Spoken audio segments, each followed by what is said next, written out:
किया हो, शीश कटाना स्वीकार किया हो, ऐसे क्षत्रिय कुल गौरव, क्षत्रिय शिरोमणि महाराणा प्रताप जी की प्रतिमा के अनावरण समारोह के कार्यक्रम के अध्यक्ष, श्रद्धा और सम्मान के योग्य राजपाल सिंह जी, मेरी पार्टी में प्रदेश के प्रवक्ता के पद पर हरियाणा में काम कर रहे मेरे अग्रज श्रद्धेय सूरजपाल सिंह अंबू जी, किसान यूनियन भानु के राष्ट्रीय अध्यक्ष भानु प्रताप सिंह जी, इस जनपद के अंदर मेरे संगठन के मुखिया जिले के अध्यक्ष मेरे अति प्रिय छोटे भाई उमेश राणा जी,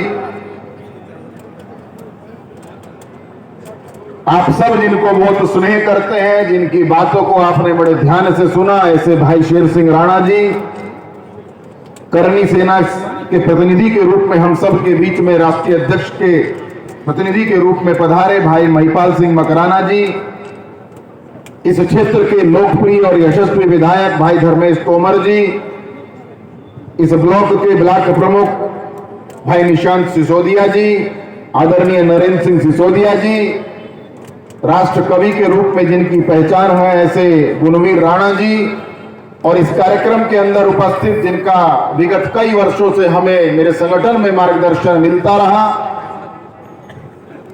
ऐसी मेरे लिए बहुत आदर के सम्मान के योग्य हम सब की बड़ी बहन नब्जा रानी गर्ग जी, इस कार्यक्रम में उपस्थित इस गांव के सभी मेरे सम्मानित बुजुर्ग नौजवान साथियों, मंच पर उपस्थित सभी समाज के अति सम्मानित गौरवमयी विभूतियां, मैं बहुत देर से सुन रहा था, कोई शौर्यता की बात कर रहा था, कोई शौर्य कथाओं की चर्चा कर रहा था, कोई गौरव गाथा की चर्चा कर रहा था, लेकिन मुझे बड़ा संकट उस समय लगने लगा था कि जब मैं कि आप सबके अंदर कितनी शौर्यता बची है, आप सबने कितनी अपनी शौर्यता का प्रमाण आप सब दे रहे हैं, ये आप सबकी उपस्थिति इस कार्यक्रम में बता रही है। मेरी बात आप सबको बुरी लग रही होगी, मेरे शब्द कटु लग सकते हैं, मेरी बातों में कड़वाहट नजर आ सकती है। मैं जब वापस चला गाजियाबाद से इधर के लिए तो टोल पर मुझे मेरे जिला अध्यक्ष उमेश भाई मिले। अब मैं कुछ आपको कह तो इसलिए नहीं सकता कि रिश्तेदारियों के गांव है, भैया दो चार बहनें दे रखी हैं तो आप सबसे मान है आप हमारे, तो इसलिए मैं आप सबको कुछ सुनाते तो नहीं कह सकता। लेकिन मैंने उमेश भाई से पूछा कि फगोता में कितनी वोटों का गांव है। उमेश भाई ने कहा भाई साहब 3800 से 4000 वोट का गांव। मैंने कहा जनसंख्या कितनी है? बोले 6 से 7000 है। लेकिन दुख की बात है कि 6 से 7000 गांव की जनसंख्या में हम लोग 700 भी यहां पर उपस्थित नहीं है। ये आप सबके लिए सोचने का विषय। हम लोग प्रतिमा लगाते रहे महाराणा की, हम लोग प्रतिमा लगाते रहे पृथ्वीराज चौहान की, हम लोग प्रतिमाएं लगाते रहे लक्ष्मीबाई की, और जब किसी कार्यक्रम में हमें जाने का अवसर मिले तो हम सब लोग केवल उस बात पर ध्यान रखें कि भगत सिंह देश के अंदर दूसरा पैदा होना चाहिए, लेकिन मेरे यहां नहीं, पड़ोसी के यहां पैदा होना चाहिए। मुझसे पूर्व सभी वक्ताओं ने महाराणा के कालखंड की चर्चा की, और जब हम महाराणा की चर्चा करते हैं, हम किस महाराणा की चर्चा करते हैं? हम उस महाराणा की चर्चा करते हैं जिसने स्वाभिमान के लिए अपना सिर झुकाना स्वीकार नहीं किया था, जिसने स्वाभिमान के लिए घास की रोटियां खाना पसंद करी थी, जिसने स्वाभिमान के लिए मुगल आक्रांताओं के सामने झुकना पसंद नहीं किया था, जिसने स्वाभिमान के लिए शीश कटाना स्वीकार किया था। हम ऐसे महाराणा के वंशज हैं। जब हम महाराणा की चर्चा करते हैं तो धायमा पन्ना के बलिदान को हमें याद रखना होगा। जब हम महाराणा की चर्चा करेंगे तो हमें भामाशाह को भी याद रखना हमें पड़ेगा। मित्रों, किसी एक समाज से कोई राष्ट्र नहीं बनता है। और आपने रामायण पढ़ी होगी, आपने गीता पढ़ी होगी, आपने महाराणा के कालखंड को पढ़ा होगा, आपने पृथ्वीराज चौहान के कालखंड को पढ़ा होगा, आपने लक्ष्मीबाई के कालखंड को पढ़ा होगा, आपने छत्रपति शिवाजी के कालखंड को पढ़ा होगा। इन सब ने यदि राष्ट्र की रक्षा के लिए अपने शस्त्र उठाए थे, उस सब में इन सब का साथ देश के अंदर रहने वाले प्रत्येक समाज ने दिया था। मैं ये कहने नहीं आया हूं कि हम सब महाराणा के इतिहास को भूल जाएं, उनको याद ना करें। यदि हिंदुस्तान के इतिहास में से महाराणा के, छत्रपति शिवाजी के, पृथ्वीराज चौहान के, रानी लक्ष्मीबाई के इतिहास को निकाल देंगे तो इतिहास के नाम पर इतिहास नहीं, चंद पन्ने बचते हैं। महिपाल भाई राजस्थान से पधारे हैं। मैं बहुत ज्यादा लंबा समय आप सबसे नहीं लूंगा। हमारे दोनों ग्रंथों को उठा करके देख लीजिए। हमारे एक हाथ में शास्त्र भी रहना चाहिए और दूसरे हाथ में शस्त्र रहना चाहिए। मैं भी इसका पक्षधर हूं। लेकिन भाई अजय सिंह जी जो बिहार से आए हैं, अभी जब हम प्रतिमा का अनावरण करने के बाद लौटे तो उन्होंने कहा जेबों का ध्यान रखिए, मोबाइल का ध्यान रखिए। मैं अजय सिंह भाई को बताना चाहता हूं कि इस समय उत्तर प्रदेश की कुर्सी पर जो मुखिया बैठा हुआ है वो आप ही जैसे राणाओं के किसी खानदान का वंशज है और उसके राज में ना मोबाइल सुरक्षित रखने की जरूरत है, ना जेब सुरक्षित रखने की जरूरत है। और बड़े गर्व के साथ कहता हूं ये बिहार नहीं, ये योगी का उत्तर प्रदेश है। यहाँ किसी माई के लाल की हिम्मत नहीं जो मेरी मां बहनों की तरफ बुरी दृष्टि डाल सके, जो किसी की जेब और हथियारों पर अपनी नजर डाल सके। और शस्त्र जब आत्मरक्षा में उठाया जाता है तो शास्त्र उसको संबोधित करता है।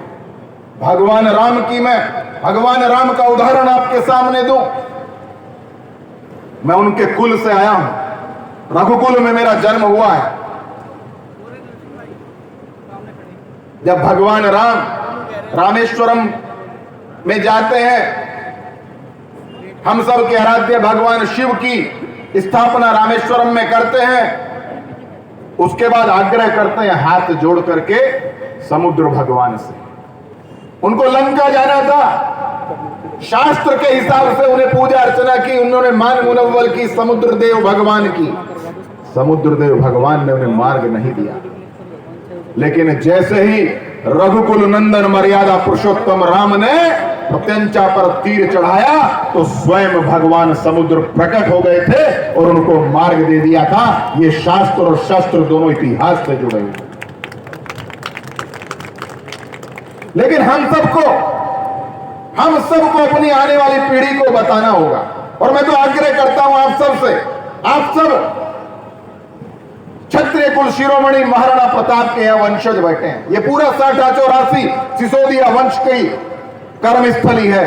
मैं तो आप सबसे आग्रह करता हूं, आप में से जो जब भी जो जिसका परिवार जब कभी हल्दी घाटी में जाए तो वहां से कुछ लेकर के आए ना आए, लेकिन वहां की मिट्टी अपने घरों में जरूर लेकर के आए। और जब आप अपने घरों में वो हल्दी घाटी की मिट्टी लेकर के आए, अपने घर में ला करके उस हल्दी घाटी की मिट्टी के साथ चंदन का मिश्रण करें, चंदन उस मिट्टी के अंदर मिलाए और जो मेहमान आपके घर में आए उसका तिलक लगाकर हल्दी घाटी की मिट्टी से उसका स्वागत और अभिनंदन करें।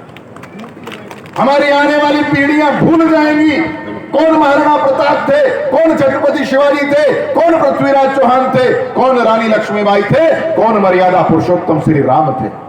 भूल जाएंगी। ये व्यवस्था आ चुकी है। आपको मेरी बात थोड़ा सा कटु लग रही होगी। और भुलाने वाला कौन है? भुलाने वाला आजकल एक जो नया तंत्र हम सबके हाथ में आ गया है ना, अभी मेरे भाई वीडियो बना रहे हैं, कोई भाई वीडियो कॉल, ये जो मोबाइल की दुनिया चली है ना, बहुत कुछ समाज के अंदर, मैं उसका विरोधी नहीं हूं, उसके बिना भी अब नहीं रहा जा सकता, लेकिन उसका हम सदुपयोग कितना करते हैं। और मैं तो जहां समाज की बैठकों में जाता हूं, समाज के सम्मेलनों में जाता हूं, और मुझे कोई बात नहीं है, इस बात में भी कहने में मुझे कोई अतिशयोक्ति नहीं है कि यहां अगर आज मैं आप सबके बीच में राज्य मंत्री के रूप में बोल रहा हूं, इसमें सबसे बड़ा योगदान यदि है तो वो समाज का है। और मैं जिस समाज के सम्मेलन में जाता हूं, जिस समाज की बैठक में जाता हूं, वहां खुले मन से बोलता हूं कि हम सब लोग परिवार टूट रहे हैं। किसी की बेटी हमारे घर में बहू बन के आ रही है, किसी के घर में हमारी बेटी बहू बन करके जा रही है, लेकिन वहां जाकर के स्थितियां क्या हो रही हैं, ये समाज को चिंता करनी पड़ेगी। और मैं तो उस सनातन संस्कृति के विश्व के अंदर सबसे बड़े ध्वजवाहक उत्तर प्रदेश के यशस्वी मुख्यमंत्री, उस मुख्यमंत्री की सरकार में मैं राज्य मंत्री हूं जिसने भरे चुनाव के अंदर एक बड़े राष्ट्रीय मीडिया चैनल ने उनका साक्षात्कार लिया था। उस साक्षात्कार में एक पत्रकार ने उनसे सवाल पूछा था कि आपके ऊपर क्षत्रियता का आरोप लगता है। उस मुख्यमंत्री ने कहा था, मुझे गर्व है अपनी जाति पर कि मैं क्षत्रिय में जन्म लिया। हम लोग समाज से बच करके नहीं जा सकते, लेकिन समाज को भी एकजुट होना पड़ेगा। मैं जब प्रवेश कर रहा था तो कोई वक्ता बोल रहे थे, मैं उस राजनीतिक विषय पर चर्चा नहीं करना चाहता, लेकिन मैं इतना जरूर कहना चाहता हूं कि जब समाज एकजुट होगा और जिस समाज से हम लोग आते हैं, जिस समाज का हम सब प्रतिनिधित्व करते हैं, जिस समाज के कारण आज भारत का इतिहास असंख्य क्षत्रिय वीरों के इतिहास से, उनकी शूरवीरता से, उनकी शौर्यता से, उनके बलिदानों से भरा पड़ा है, वो समाज केवल एक समाज नहीं, वो देश के सब समाजों का प्रतिनिधित्व करता है। ये भी आपके समाज को भगवान का वरदान है। मैं आग्रह करता हूं आप सबसे कि कुछ परंपराएं विलुप्त होती जा रही हैं। हमारे सबके घरों में जगह भाट आते हैं। आप सबसे एक जिम्मेदार नागरिक होने के नाते आप सब बुजुर्गों से मैं आग्रह करता हूं कि जब जब जगह भाट आए, अपनी पूरी अगली 4, 7, 5 पीढ़ियां जो विराजमान हो, उनको बिठाइए और उनको अपने इतिहास से रूबरू कराइए, उनको अपने इतिहास से परिचय कराइए कि हम लोग क्या थे।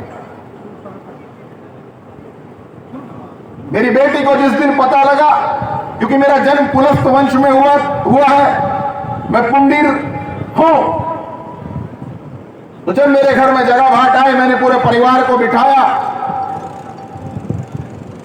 तो मेरी बेटी को नहीं पता था कि पुंडीर जो वंश है ये लव का वंश है। हम सब पुंडीर लोग लव के वंशज हैं, कुशवाहा लोग कुश के वंशज हैं,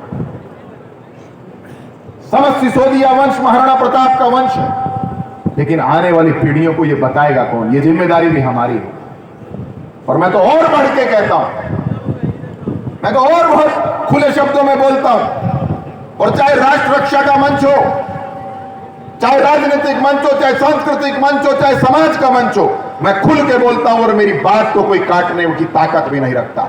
मैं तो यहां तक कहता हूं कि मैं नहीं कहता कि महाराणा प्रताप भगवान थे, मैं नहीं कहता कि छत्रपति शिवाजी भगवान थे, लेकिन मैं इतना छाती ठोक के कहता हूं कि हिंदुस्तान के मंदिरों में यदि आज भगवान विराजते हैं तो वही इन दोनों भगवानों के कारण विराजते हैं, नहीं तो आज देश की क्या हालत होती है हमें याद।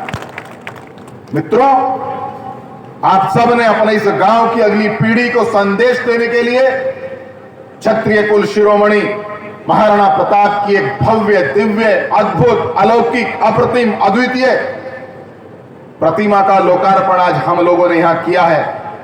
मेरा यह मानना है कि जब जब आज की वर्तमान पीढ़ी जब जब इस महाराणा की प्रतिमा के सामने से गुजरेगी, उसके अंदर महाराणा के रक्त की जो रक्त कणिकाएं उनकी रुधिर धमनियों में बहेंगी, कहीं ना कहीं से वह फिर से उस नई पीढ़ी को एक मार्गदर्शन देने का काम करेगी। मैं यहाँ के आयोजकों को, जिन्होंने आज इस भव्य कार्यक्रम का आयोजन किया, इस गांव की पूरी उस नौजवान टीम को जिन्होंने आज इस कार्यक्रम को इतनी भव्यता प्रदान की, मंच पर बैठे मेरे सभी अभ्यागत अतिथियों को, उन सब के श्री चरणों में अपने प्रणाम निवेदित करता हुआ अपनी वाणी को मैं विराम दूं।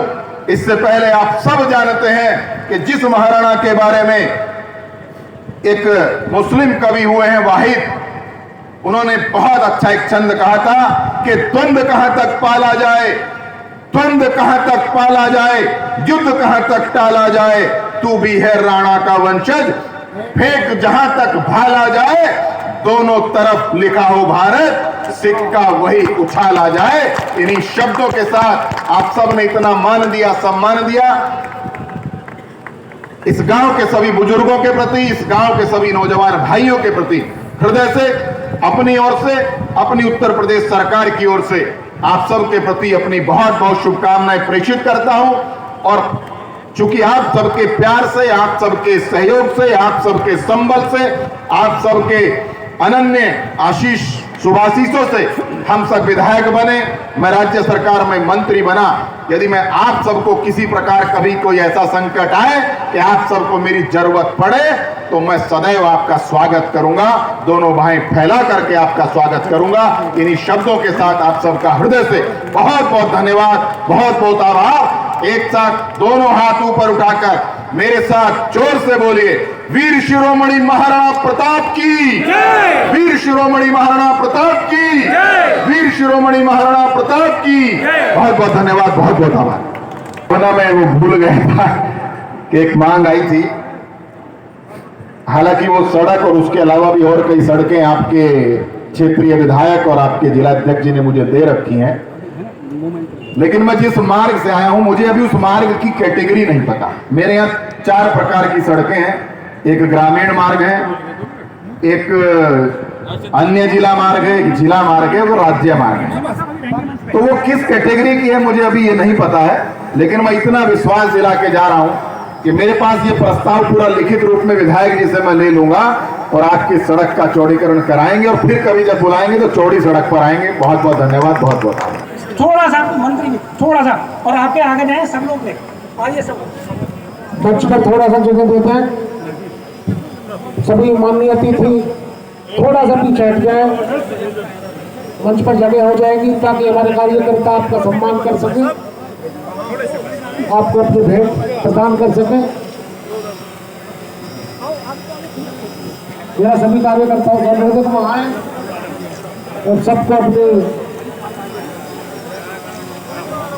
और मंचासीन सभी अतिथि मेरा करबद्ध निवेदन है कि भोजन